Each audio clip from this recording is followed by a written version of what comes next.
What's up, everybody? Welcome to another episode of Big Bang Wrestling. I'm your host, Marcus. And I'm Nick. All right, and today we are joined by the world's most extreme referee, the ECW original, Jim Molineaux, joined by him today on Big Bang Wrestling. Jim, how are you? I'm doing great. How about you guys? Doing pretty well. We're doing great. Thank you for coming on the show with us and talking about your career and other projects you may have going on in the future. Absolutely. Love to do it. Let's get started. All right, so start at the beginning. What made you decide that you wanted to become a referee in ECW? How did that come about? Well, it all started. I always wanted as a kid, wanted to be part of some sort of spotlight, whether it was acting or music or sports or whatever. And I wasn't a great actor.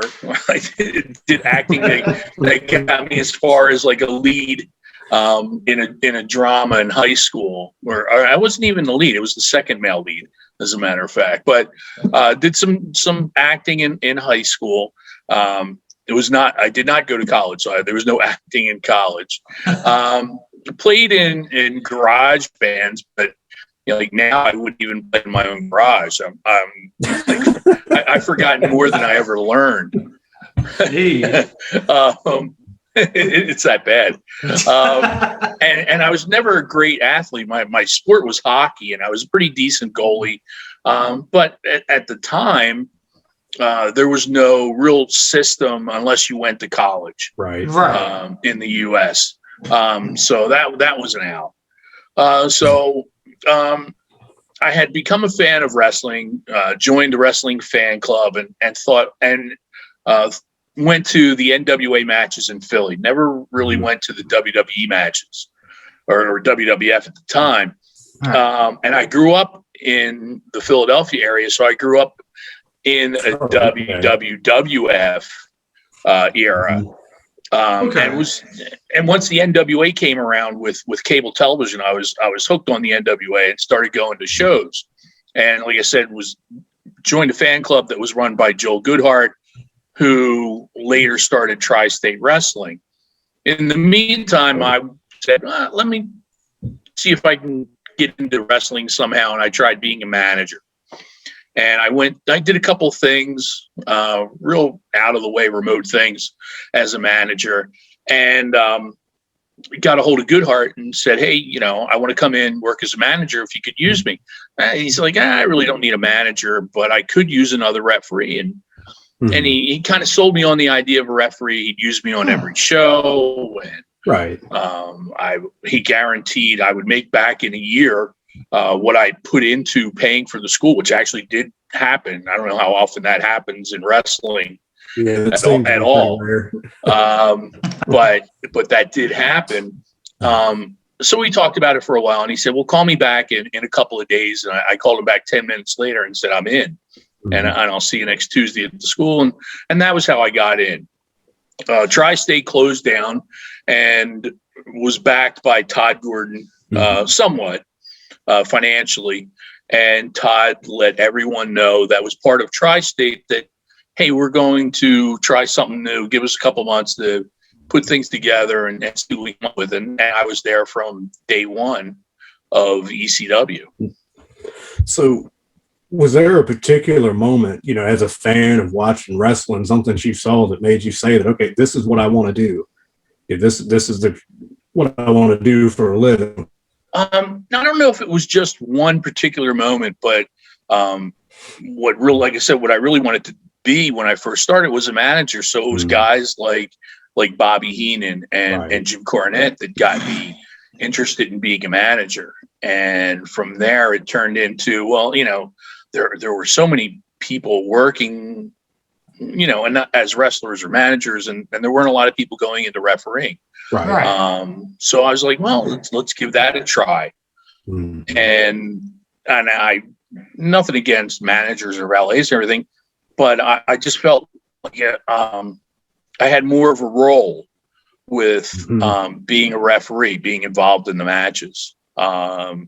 And I was involved, as a referee, you're involved with more matches than you would be a manager. As a manager, you might have one, maybe two matches in a show. When you're working, some of the indie shows had 10, 12 matches on them, and you're working 4 or 5 of them. Right. So you got more involved. So that was kind of the turning point for me. That's what really opened the door for me, was managing.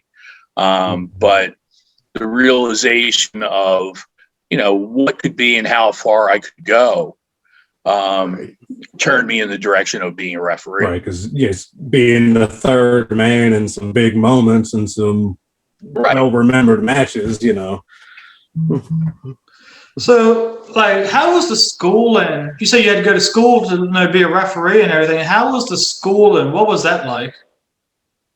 The school was called Ringmasters. It was in Philadelphia. Mm-hmm. It was in the basement of a bowling alley, which actually was a gym. It was a gym in the basement of a bowling alley. We had the back corner of the gym. Nice. Okay. And they put up tarps. To block it off. They don't want to see y'all. You have the back corner. Right. You'd be going over a match and hear the ball going down the alley and the pins break. It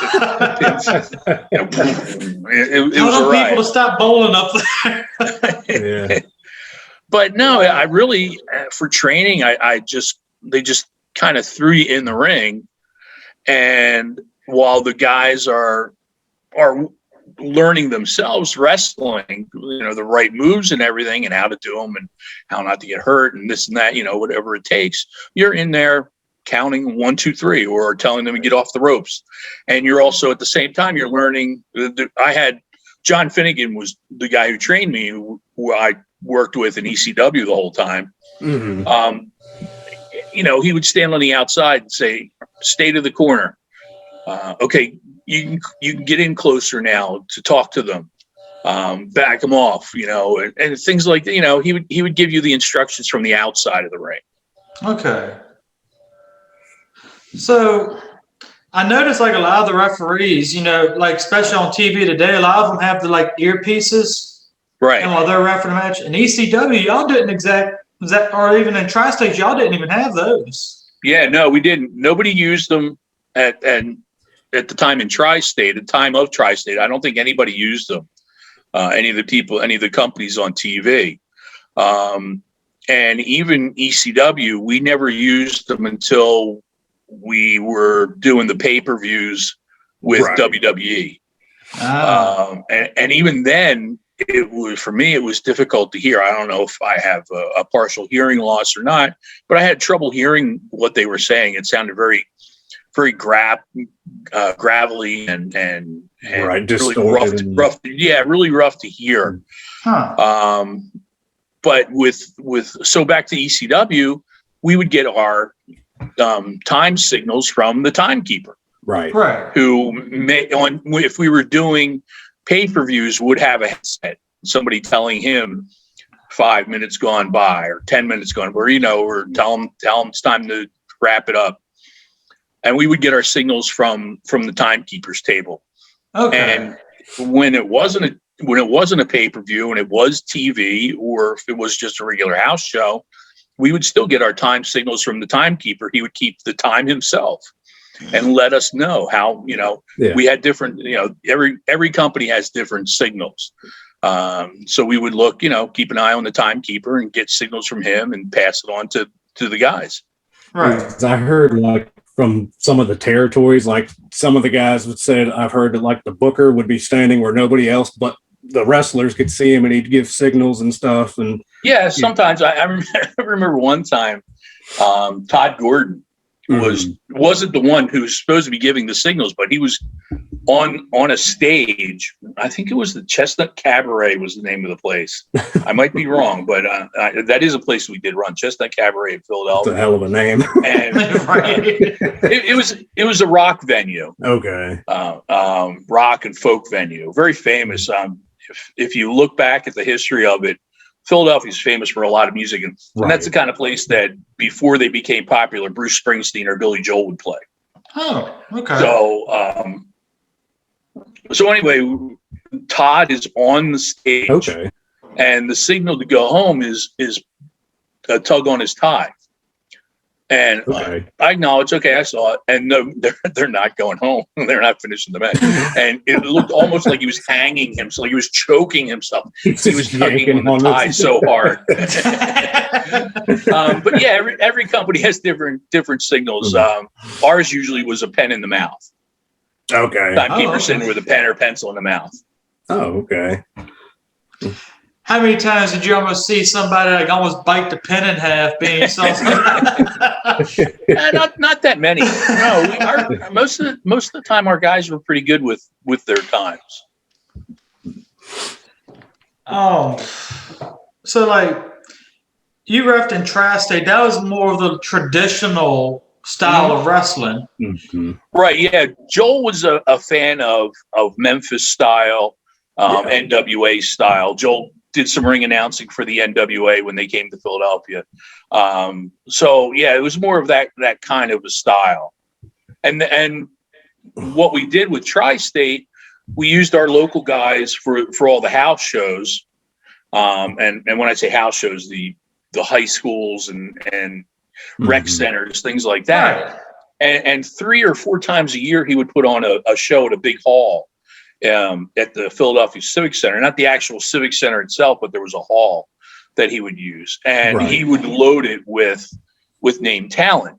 But then back to the rec centers and the high schools, there would be 2 or 3 names that he would bring in that had just left WWE or left WCW or whatever.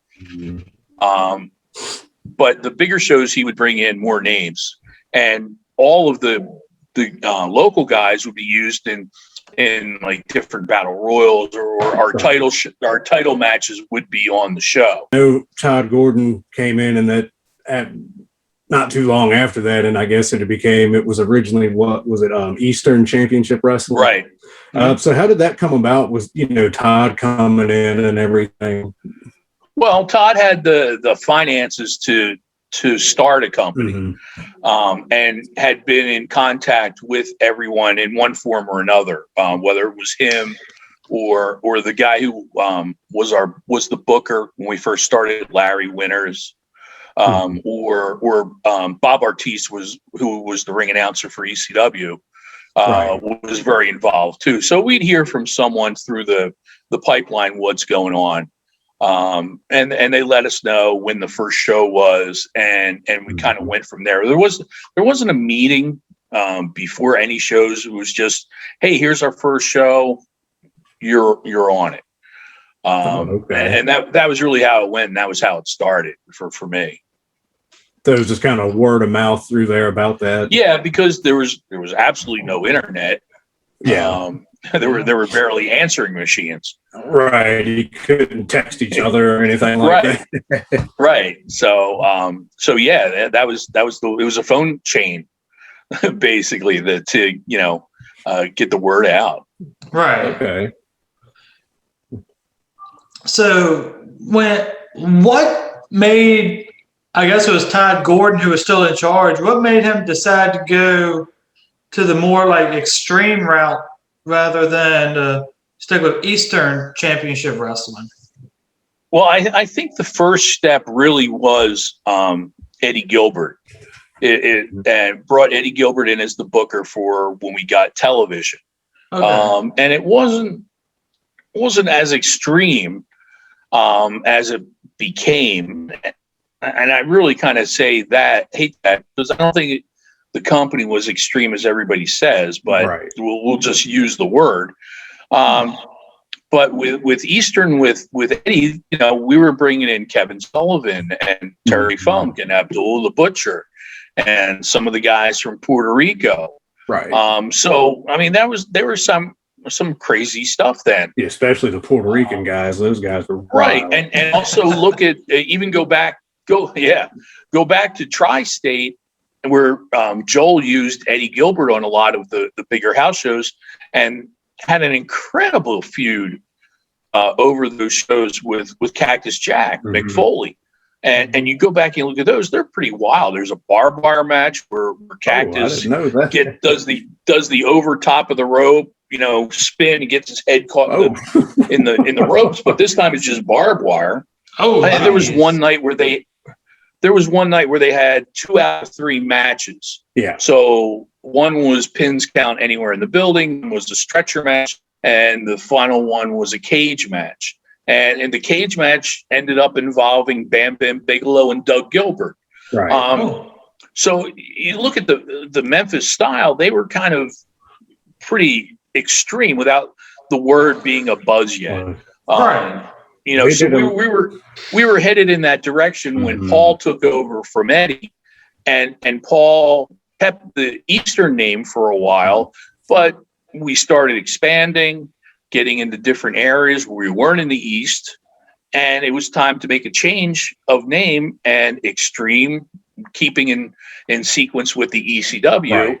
Right. Extreme was a buzzword at the time, so that's where it became Extreme. But I don't think we really jumped up to an extreme level or to a more intense level of I don't know what you want to call it, hardcore, until later down the line. And again, not everybody did it. Right. I mean, the show was extreme because we had extreme hardcore, we had extreme luchadors, we had extreme technical wrestlers, so the extreme fit anywhere in the description of the match, right, or the matchups. And I'm glad you mentioned the Memphis thing because, and I've told people this before, go back and watch old Jerry Lawler. He was fighting and brawling all over the place. Sure. Jerry Lawler was, they were throwing fire. Yeah. They had there's the famous, the fireball. Tupelo, the famous Tupelo concession stand match. So, I mean, that's where a lot of it came from, in the beginning. And it's funny that, I consider Memphis kind of the start of that for ECW. Right. And Lawler came in to bash ECW, extremely crappy wrestling. Yeah.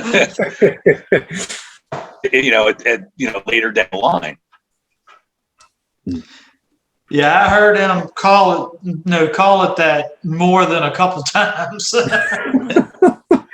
So, what exactly, speaking of Jerry Lawler calling it that, what made people have that consensus that, it was mainly your misfits and guys who couldn't wrestle? Really, that consensus was those guys went to ECW. Why was that? Well, I think a lot of it had to do with the fact that WWE management there were guys that they didn't want. WCW management, there were guys that they didn't want. We also not everyone was the standard wrestler that, blonde hair, 6'5", 6'6", 230 pounds. There were a lot of smaller guys. There were a lot of guys who were really fat and considered out of shape, but can do incredible things. But they didn't have that television look that a lot of that companies wanted. I don't think I had the look as a referee. If you look at the referees, I don't think I have had the look as a referee, a fat and bald guy, where they really weren't, they were, and if they were, they had been there for a long time and they were starting to weed them out. Yeah. So I know, people would say that about ECW, and then a lot of guys would go from ECW to WWE. Sure. But a lot of those guys had pending contracts, I guess maybe is the right term. Right. You look at guys like Steve Austin, who didn't have an offer from WWE, but they were sure looking at him. And the only way to look at him was to have him work ECW because he had already been fired by WCW. Yeah. The same with, I think, with maybe some of the guys who had made a name for themselves in Japan, came over and went to ECW where they could get looked at by WCW or WWE. Right, Malenko's, Guerrero's, Jericho, all those guys who came through there. And you also had the guys who had worked for both companies and for one reason or another were out. Were considered, I don't know if they were considered misfits, but they'd worked there and maybe didn't play well with others, if you want to use that term.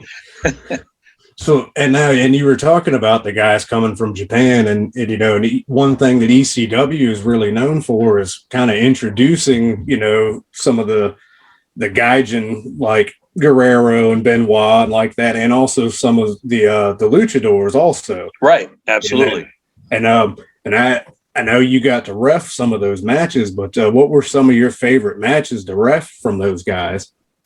Well, definitely Malenko, Guerrero, right at the top. The guys were so in sync with each other, and once as a referee, you get in sync with two guys for a match, and it just flows so easily. And John and I both did their matches, and just they were so easy to work and fun to be a part of. With the luchadors, the Rey Mysterio Psychosis matches that we had. I think there were two of them at the arena. Right. I know one was 2 out of 3 falls. I think that I did and that. The other one, what was it? What was like the Mexican death match or something like that? Yeah, I think that was the first time that they came in, and then we did the 2 out of 3 falls. Right. Those guys were great to work with too. Hard to keep up with at times. Same with Malenko and Guerrero. Some of the guys worked so fast they were difficult to keep up with a little bit. Right. Especially a young Ray. Yeah, and it's a style that as a referee you're not used to either. So those guys were all great to work with. So he asked what your favorite match your favorite one that you refed was. I gotta ask, what was one match that couldn't have been over soon enough that you had refed? Wow. I don't think there is one. I really don't. I don't think there were any matches where, if this is where you're going with the question, where I felt I was in any kind of danger or that it got out of hand or anything like that. No, I always felt that I was safe in the ring, that I was, considered part of the in-ring group. Right. We just watched you ever watched that Dark Side of the Ring series? Yeah. We just watched the one, Nick, it was a couple of days ago, we watched the one with New Jack. Yeah, because you hadn't seen that, and I'd shown that to you because I was telling you how crazy some of that was. I plead the fifth on anything. That's why I was going to ask you how it was working with him. Never had any problem with New Jack. Not a problem. He was always I think he always had almost like he had a third eye in the back of his head, knowing where what was going on behind him. So the referee knew where the referee was, and I knew where he was going with stuff, and I knew where to get out of the way. Just stay clear. Yeah, the only time you weren't sure was any kind of rebound from any object that may have shattered or fallen apart. You don't know where it's going to fly off to. Yeah, because he used to like to toss that trash can full of stuff. Yeah, I mean, it's very, very easy to spot a trash can being thrown into the ring. So I was able to get out of the way. It's the components that are inside that trash can. Right, all the stuff. So even CW had said, the same thing that documentary said, was like New Jack was a pretty chill guy until you pissed him off. Yeah, and I never pissed him off. I was smart enough to do that. Are you crazy? I want to piss somebody off? Not just him. Are you going to piss anybody off? No, I'm not going to piss him. Crazy. But, while we're, talking about the subject of some of these matches, and just one thing that the Terry Funk Sabu barbed wire match. Okay. So, now, were you the ref in that one? I can't remember. I was not. Pee Wee Moore was the referee in that. I think that might be the only barbed wire match we did that ECW did that I did not referee. I'm pretty sure I did all of the others. Pee Wee may have done one or two. Right. John was not a fan of them, so he didn't do them, and I was okay with it. I wore long sleeves and gloves. Right. And Mike Keener may have done one or two toward the end of the. I don't think we really did any towards the end of ECW. I think that was the last one. Yeah, I think that was the last one because I think of just because of how it ended. I think. Yeah. No. I was part of it. I did come down and try to cut them apart. Yeah. When they were just a ball of right. human and barbed wire. And I guess the story I heard is that at one point, I guess when everybody was cutting the barbed wire off of them, I guess from what I understand, some of it got actually wrapped around Terry's throat and he actually couldn't breathe for a little bit. Wow. Right. Yeah. It was crazy. I mean, things can get out of control. And the only times that really anything kind of got out of control in ECW was when you were working with inanimate objects. Right. The guys were fine with each other 99% of the time, I would say. But yeah, anytime you had an inanimate object that they don't cooperate very well sometimes. Yeah. They don't work. Tables don't want to break all the time. Yeah. Or the right table doesn't want to break, or right. A chair will get broken and it'll crease and it'll cut somebody pretty dangerously. Yeah. So you were mentioning things towards the end of ECW.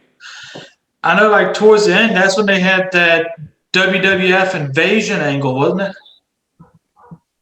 I don't think it was quite toward the end. I mean, depends on what you consider the length of time the end of ECW. But they did the invasion with really it was Rob Van Dam they set it up so that Rob was more interested in being in WWF and he was carrying a WWF flag and would put it over someone when he defeated them, and so Fonzie was his manager. And sometimes they would have other people from WWF involved. We mentioned Jerry Lawler, and Jim Cornette came in. Then there were the occasional fringe WWE guys who were under contract but not being used that Paul would like to use because they would bring people into the house, into the shows. Yeah. During that time, what was your thoughts on them doing the business with WWF and I guess really working with them more? I had no problem with it because in the long run, it brought more attention to ECW and helped us along. It got us into more markets. Once we got into those markets, the houses, would grow, would do pretty well. Some of the places we only went to maybe one or two times, but you had to go and test the waters. Oh yeah, definitely. Now, when I think it was 2006 when WWE tried to I guess revive the ECW brand, but as a more like Justin said, a more Disney-fied version. The Disney ECW. Yeah, Disney ECW. Did you work with them on that at all, or were you involved with that? Well, just before that, they did the 2 one-night stands. Yeah. So we did the one the year before. And the second year, we knew about the restart of the company on Sci-Fi. Yeah. And I was a part of that. Not everybody had a contract. Not everybody was offered a contract. I stuck around. I did that second pay-per-view, and I did 2 weeks worth of television before I thought to myself, they're not going to offer me anything. I'm paying for my own travel expenses. I make enough money with what I do outside of wrestling that I didn't need this, and I could still do. I was working. I was training guys at a school at the time, also on the side. So I was like, you know what, my hand's still in it doing this training. So I'm just going to walk away from it. And like I said, I did the first 2 weeks of TV and didn't go back. And I don't think they didn't come looking for me either. Right. Yeah, that seems to be the case with a lot of the original ECW guys. They worked there for a little bit, and then it was just a lot of them who did have contracts ended up going down to Ohio Valley, or I guess Deep South was still running. I don't know if any of them went there or not. Or they were just plain old let go after a while. Right. So I know CW, I think he got let go. Then Justin, he said he was losing money doing it every week, and he quit. And he just walked away. Yeah, and that's what he said. He had a regular spot, but he was losing money even though he had a regular spot there. Right. I mean, the story I was told from day one to I guess maybe the first week of TV changed 4 or 5 times as to what they wanted from me. And it started at we want you at every show, turned into we want you, but just the shows that you can get to. Then it was we'll let you know, finally came down to we'll call you when we need you. And and I told someone, I'm not going to say who, I'm not going to be a name dropper, but I just said don't bother. Right. And surprisingly, that was the week before the 2 Philadelphia shows. There was a house show at the ECW Arena, and then there was a TV taping at the Wells Fargo Center. Right. And I didn't go to either one of them. And I've never been, since ECW, never been one to go to shows to look for work. Right. If they want me, they'll ask me. TNA ran a pay-per-view in Trenton, New Jersey, one time, and I went, and I was there at like 2:00 in the afternoon, and went around and said hello to guys and just bullshitted with guys, and had talked with hung out with guys that I knew, and I think by 5:00 I left.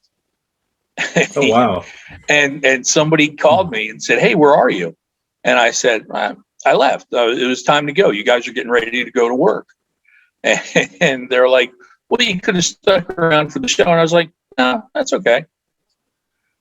I didn't need to. Right. So, like I said, I've never been one to go to a show and hang out and, ask, hope for work. Yeah. Just be a hanger on like that. Because some of those guys, I know some of them did do that.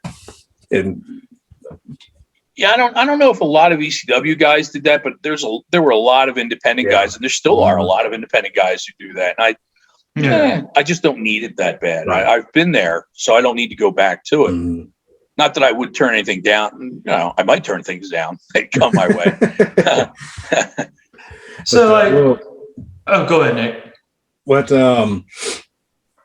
one of my favorite feuds ever, and I think it's one that a lot of people probably don't know about, and I don't know if it's just because it happened in ECW or if it's the guys involved, but was Mike Awesome and Masato Tanaka. So what? And that was some wild stuff. What was it?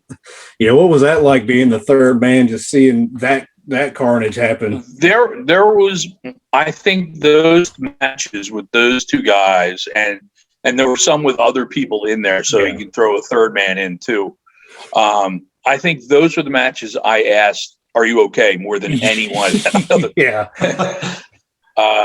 Going through the tables over the top rope, the awesome slam or the I think awesome that's bomb. what it was called, awesome bombs, and the chair shots off the top rope, and the chair shot. Oh my God, the chair shot, especially at the one night stand against each other. It's like wow. But yeah, those. You asked earlier about whether I felt safe. And like I said, I always did, but man, I always felt like, wow, you need to get some medical help ready for these guys. You know, there needs to be medics waiting. Well, and a guy like Tanaka coming from FMW, when he's walking to the ring, he's already scarred up and, you know, everything else taped up, bandaged up before the match even starts. Yeah, and after the matches, they were both fine most of the time. Mike had more problems with his knees than anything. I think he had maybe 5 or 6 knee ACL and MCL operations on his knees over the years. Wow. So, like, during your time in ECW, like, who was some of your favorite guys to work with? Well, you mentioned him, PJ, just incredible. Love working with him. We know, again, it's that sync between a wrestler and a referee. We were right on with each other. Right. And also, so that includes his opponents and his partners too. So guys like Jerry Lynn, they had great matches against each other. When he teamed up with Lance Storm, worked well with Lance. You know, Chris Candido, Bam Bam Bigelow, Shane Douglas, the entire triple threat. We all worked together well. You know, you really can't name just one or two, because the referees, we worked with the guys so much that we were able to sync with them so well that we made it smooth for the wrestlers. They didn't have to worry about it. I think that on the independent circuits now, a lot of wrestlers probably worry about their referee because not because they don't have experience, but they don't have experience with them. Right. You know, they don't work with them as much as we would. You speaking of Shane Douglas, how about when he threw the NWA belt down? Right. That was such. I guess that out of the blue, because nobody knew that was going to happen. It almost like he just did it on his own. I mean, was that just on his own, or did Paulie? No, I didn't know about it. I think a very limited amount of people knew about it. And it was shocking to, I think, the fans more than anyone in the locker room. I think in the locker room, we had gotten to the point where anything could happen. I think a lot of the guys, I shouldn't say a lot of guys, but a fair amount of the guys had worked the TV tapings that they tried to do to rebuild the NWA. Right. And I don't know if they had a bad taste in their mouth about them, or they just didn't feel like they weren't going to work or whatever.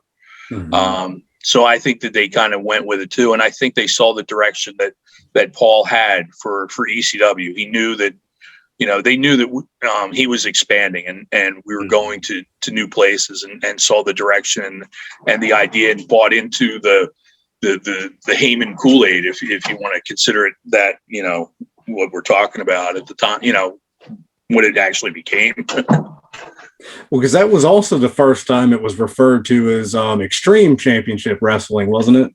Right. So he had it in his head. I don't know if he knew that's when he was going to pull the trigger and change the name and skyrocket us off into a different direction. But it was a perfect launch point for it. Yeah. So, like, another guy I wanted to ask you about was Sandman. Like, how was he to work with? If Sandman had a few in him, you were safe. You were safe in the ring. God forbid he's sober. Oh shit! That's when he was dangerous. When he was sober. Oh, that's great. No, he was fine to work. Like I said, I never had any problem, or at least I didn't know of any problem I had with guys. So, and I knew Sandman from the Tri-State Wrestling days. Oh. He was one of our original guys. Stuck around for. He went to WCW for a little bit, but he was one of the guys. He was probably the next person that stuck around the longest, right? Without disappearing. He disappeared that one little bit, but after that, myself and John Finnegan are the only guys who were there the entire run. Wow, okay. Of ECW. Well, didn't Sandman help build some of the gimmicks and stuff that were in? He actually had worked in construction. So that the scaffold that you saw for the Brian Lee Tommy Dreamer match, I think he built that. Wow. I don't know if he built anything else or not, but I know he was part of the construction or the idea of that. Mm-hmm. I remember seeing that match. That was one of the matches I did watch, that scaffold match. What gave them the idea to stack 3 tables up on top of each other? It's a braking system. If you're a truck driver and you see you gear downhill, that's the same idea. It's like your engine brake. Right. If you go back further in ECW history, there's a scaffold match between JT Smith and the Dark Patriot. And JT Smith gets tossed off of the scaffold, and I think he goes down to the floor.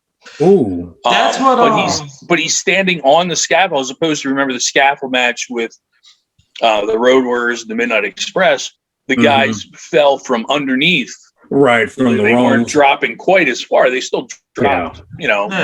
Obviously, look at Jim Cornette. He gets hurt dropping. But to take a kind of almost like a Mick Foley off the top of the cage, just tossed onto the concrete floor. Yeah, it was a concrete floor there. Catch. I don't know. I don't know what's going on with Peacock and what's on Peacock and what's not. ECW's getting erased pretty much. That's pretty much erased. So you might be able to find it there. Who knows? You might be able to find it somewhere on the internet somehow. Who was the guy that New Jack tossed off the scaffold and tried to throw him on the floor? Vic Grimes. Yeah, that's who it was. That was at I know it was the college in Connecticut, and it was a pay-per-view. Yeah, I forget which one. Whatever the March pay-per-view is called. I just draw a blank with name. I should actually. I've got my passes hanging up over there. I should grab them and go through them. When he did that, I'm sure you were probably still, you were backstage. I don't think you were reffing that match, were you? No, I wasn't. Yeah. Like when y'all saw that, what was y'all's thoughts? It's like he just tried to kill that guy. Yeah, I was actually sitting. They had bleachers open backstage, and we were kind of off, almost above the curtain, kind of peeking over. Okay. And saw when it happened. When it happened, I took off down to the floor, to the, I guess you would call it the gorilla position at the time, and be ready to go out in case it was needed, because that would be the first thing you do: send the referees out. Yeah, that was a pretty scary. That was a pretty scary moment there. And to think the worst injury he got from that was what, a broken ankle? I think is what they said. I think so. Yeah. Mm-hmm. That fall just looked. God, that looked rough. Yeah. And then New Jack, admitted, well, I did it on purpose. So yeah. But what I was going to ask you, you mentioned the Peacock. How do you feel about that? Them selling that to another company, and then it comes to find out a lot of that stuff's being, edited, erased, and it's their property. They can do with it whatever they want. Unfortunately, honestly, in my opinion, I would love to see someone offer them money for some of the territorial stuff. And either do a separate network or sell DVDs or whatever. I'd buy the DVDs. Oh, definitely for Old World Class and Smoky Mountain, Mid South, all that stuff. That's the kind of stuff I was watching on the network. As far as the Peacock, I think there's something wrong with the system at the Peacock. Not just in the wrestling. There's somebody making decisions that are crazy. Yeah, it's a little ridiculous. I tried Peacock around Halloween, and I stuck with it. There was a free trial for like a week or so or whatever, and I watched it because they had all of the old Universal horror movies from the 30s and the 40s, the Draculas, and the original the Wolfman, and all that kind of stuff, right? And so now when I went back and subscribed to the Peacock, my WWE subscription went over to the Peacock, I went to watch those movies, and they're not there. And it's almost like they chose them as seasonal. Yeah. But they're classic movies, whether they're classic horror. Yeah. They're classic movies. People want to watch those movies. When they're on stations like Turner Classic Movies or AM, I don't know, I guess AMC doesn't really show a lot of classic movies anymore, but those channels would show them at any time. But now, you can only watch certain movies at certain times of the year. They only going to have, Miracle on No, here's an example. If you go look at Disney, they have the rights to the original Miracle on 34th Street. It's on all year long. So why doesn't Peacock do the same with those movies? But also a lot of classic movies that they have the rights to through ownership of Universal. Right. But not showing. And I'm sorry, I'm an old movie fan. There was a movie that they had on at the Halloween time, The Man of a Thousand Faces. I remember that. It's a biography about Lon Chaney Sr. And I went to watch it, and it's not there. And I'm like, well, what did you just take it off because you consider it a horror movie? It's crazy. That is. So there's somebody making really bad decisions at the Peacock. Wrestling matches and stuff. But right there on an advertisement, right on social media, is a 6-part docuseries about John Wayne Gacy. But we have to edit wrestling. Right. Yeah, they have all these serial killer serials and true story, and they're showing all of their what do they call their true crime type stories and investigations and stuff like that, which can be pretty intense. That if you're worried about a kid accidentally coming across it, if that's what you're worried about with wrestling, then you're crazy. I know when the WWE Network had put up a warning about a Mid-South episode, and I was like, what could there be about a Mid-South episode that's so traumatic?